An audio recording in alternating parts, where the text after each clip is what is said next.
Hello students, welcome back to this channel J R. Mantra. I hope आप सब अच्छे होंगे। हमेशा की तरह मैं आपके लिए बहुत इंपॉर्टेंट टॉपिक लाई हूँ और आज का हमारा टॉपिक है उद्देश्य लेखन कौशल, जो कि बहुत इंपॉर्टेंट टॉपिक है। आई होप आप अंडरस्टैंड करेंगे, आपके लिए ये वीडियो काफ़ी हेल्पफुल होने वाली है। तो चलिए स्टार्ट करते हैं। यहाँ पर देखिए, ये हमारी फाइल है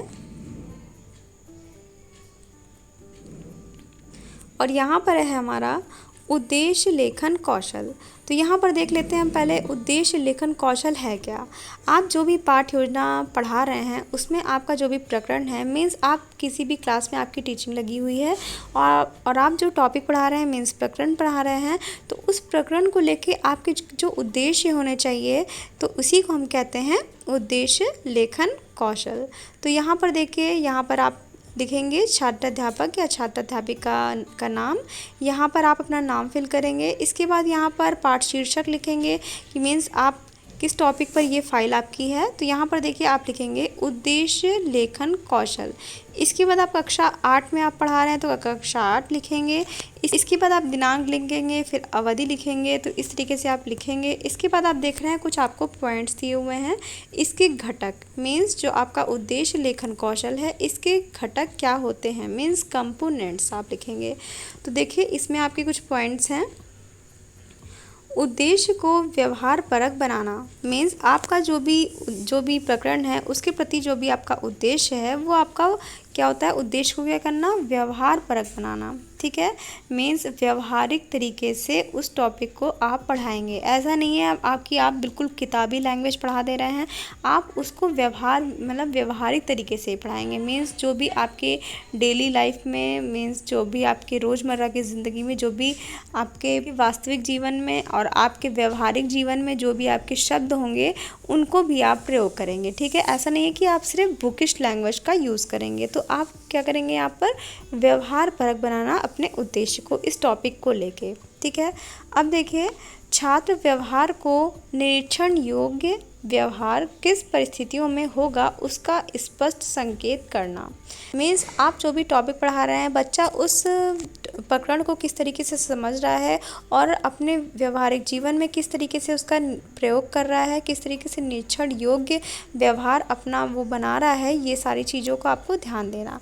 नेक्स्ट है आपका छात्रों के कार्यों का न्यूनतम स्तर निर्धारित करना। मीन्स उनके कार्यों का क्या न्यूनतम स्तर है, ये आप निर्धारित करना है, उद्देश्य होना चाहिए। नेक्स्ट है आपका छात्र व्यवहार को निरीक्षण योग्य व्यवहार किस परिस्थितियों में होगा उसका स्पष्ट संकेत करना।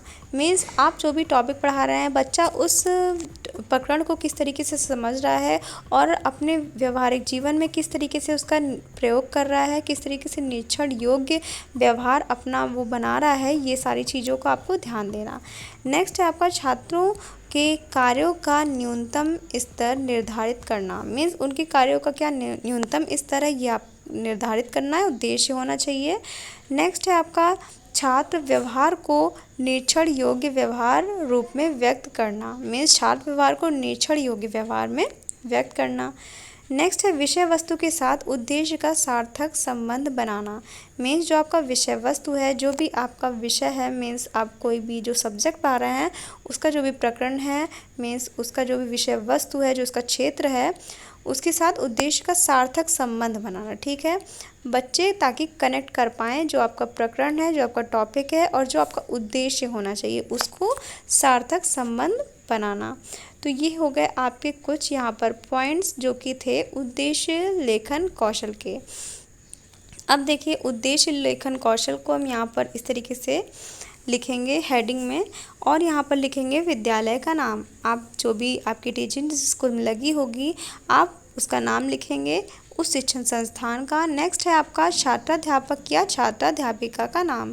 यहाँ पर आप अपना नाम फिल करेंगे। नेक्स्ट है आपका, आप इस तरीके से बनाएंगे स्ट्रक्चर, और इसमें आपका दिनांक, कक्षा, विषय, उपविषय, कालांश और अवधि आप स्ट्रक्चर बनाएंगे। और यहाँ पर दिनांक लिखेंगे, आपकी टीचिंग स्टेट को होगी, आप डेट लिखेंगे, जिस कक्षा में होगी। तो ये क्लास 8th का टॉपिक है काकी, तो ये आपका 8th होगा। फिर विषय आपका हिंदी होगा, उपविषय आपका गद्य होगा, कालांश मीन्स जो भी आपका क्लास पीरियड है, और है आपका अवधि। ठीक है, जितने मिनट की आपकी क्लास होगी।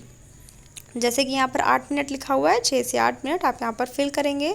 फिर है आपका प्रकरण, और आज का हमारा प्रकरण है काकी, जो कि कक्षा 8 का टॉपिक है। तो यहाँ पर आप देखिए उद्देश्य मीन्स आपका सामान्य उद्देश्य होता है और विशिष्ट उद्देश्य होता है। सामान्य उद्देश्य क्या होता है, जो आपका आज का सब्जेक्ट है मीन्स हिंदी। तो हिंदी पढ़ाने से आप बच्चों में क्या क्या चीज़ें डेवलप करते हैं, उनमें किन किन चीज़ों का विकास करते हैं, उनमें किन किन चीज़ों के प्रति रुचि उत्पन्न करना चाहते हैं, किन किन चीज़ों के प्रति ज्ञान आप देना चाहते हैं बच्चों को। तो ये सारी चीज़ें सामान्य उद्देश्य में आ जाती हैं। उसी के अपोजिट में ये जो विशिष्ट उद्देश्य ये आपका होता है, जो आपका प्रकरण है। तो प्रकरण पढ़ाने से आप बच्चों में क्या क्या चीज़ें डेवलप करते हैं, इसे हम कहते हैं विशिष्ट उद्देश्य। तो हम सबसे पहले देखेंगे सामान्य उद्देश्य मीन्स जनरल एम्स। तो देखिए, हिंदी शिक्षण की सहायता से छात्रों में हिंदी का बोध एवं रुचि उत्पन्न करना मीन्स हिंदी शिक्षण, जो आपका हिंदी सब्जेक्ट है उसको पढ़ाने से आप बच्चों में क्या करेंगे, रुचि उत्पन्न करेंगे और जो भी बोध है वो उत्पन्न करना। नेक्स्ट है आपका शुद्ध, सरल, स्पष्ट एवं प्रभावशाली भाषा में छात्र अपने भाव विचार को व्यक्त कर सकेंगे। मीन्स आपका जो उद्देश्य होना चाहिए वो ऐसा होना चाहिए कि बच्चे जो भी आप पढ़ा रहे हैं उसको शुद्ध, सरल, स्पष्ट, प्रभावी तरीके से समझ सकें। ठीक है, आप इस तरीके से बच्चों को पढ़ाएंगे। नेक्स्ट है आपका छात्रों के जीविकोपार्जन हेतु शुद्ध एवं स्पष्ट लेख शैली का विकास करना। नेक्स्ट है आपका दूसरों की लिखित एवं मौखिक भाषा को समझाने की योग्यता उत्पन्न करना।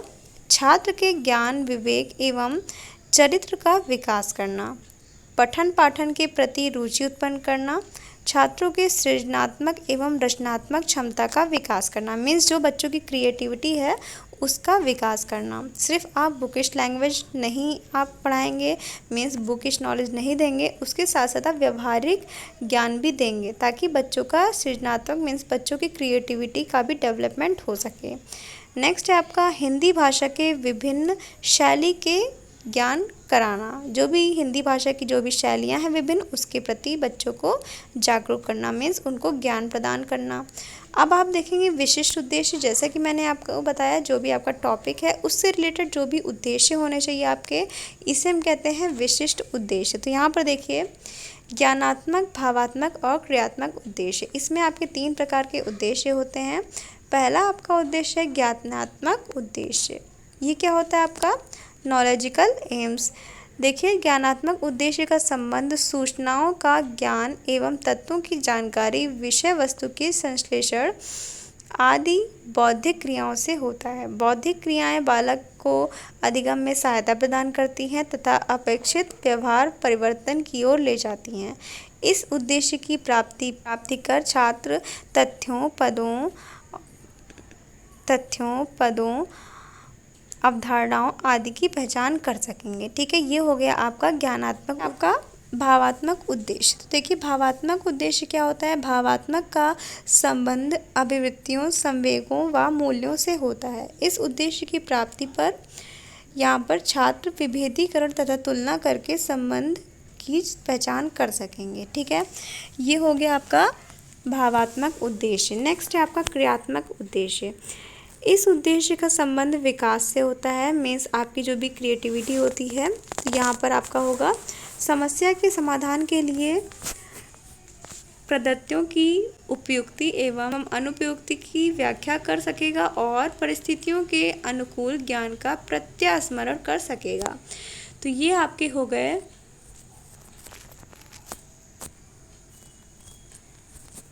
तो ये आपका हो गया यहाँ पर क्रियात्मक उद्देश्य। तो देखिए ये होता है आपका यहाँ पर एंड टॉपिक। नेक्स्ट टॉपिक हमारा होगा यहाँ पर प्रस्तावना कौशल, ये हम देखेंगे नेक्स्ट वीडियो में। तो आपको समझ में आ गया होगा कि उद्देश्य लेखन कौशल क्या होता है, जो आपका टॉपिक है उससे रिलेटेड जो भी आपके उद्देश्य होने चाहिए मीन्स सामान्य उद्देश्य, विशिष्ट उद्देश्य, ये सारी चीज़ें आपकी इस टॉपिक में आ जाती हैं। आई होप कि आप अंडरस्टैंड किए होंगे। आई होप आपके लिए ये वीडियो काफ़ी हेल्पफुल रहा होगा। तो तो अगर आपके लिए थोड़ा सा भी हेल्पफुल रहा हो तो प्लीज़ मेरे चैनल को सब्सक्राइब करके बेल आइकन प्रेस करिएगा। और ये तो आप भूलिएगा ही मत, लाइक शेयर एंड सब्सक्राइब करना। और गाइस कमेंट करिएगा एक कि आपको ये वीडियो समझ में आया कि नहीं, मेरा समझाने का तरीका समझ में आया आपको कि नहीं। तो हम मिलते हैं अपने नेक्स्ट वीडियो में प्रस्तावना कौशल के साथ। Thank you so much guys for watching this video.